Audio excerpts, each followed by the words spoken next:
Hey Cloud Gamers, Deathloop is now on GeForce Now. Another one of the Microsoft titles finally hitting the platform, and you can see it running here at 120 frames per second on the GeForce RTX 4080 thanks to the GeForce Now Ultimate tier.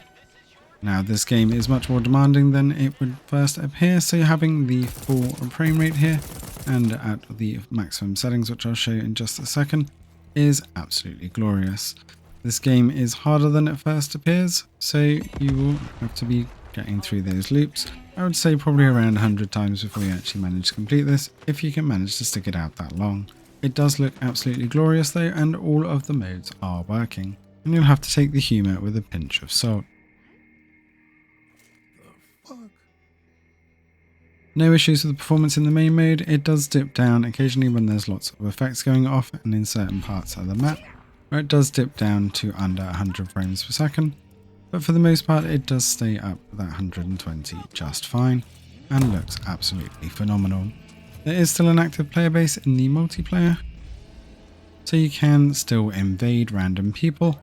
However, in the multiplayer it does seem to struggle a little bit more on that frames. As you can see here on the settings, I have absolutely everything maxed out, but I did have everything on very high, and I did also need to put DLSS mode on quality for it to hold more closely to the 120 frames per second.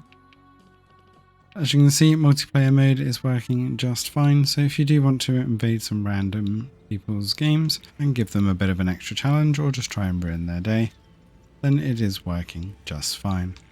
I'll leave you a bit more of the gameplay here without me talking, so you can get a better feel for the gameplay and performance. Thanks for watching, and see you in the next one.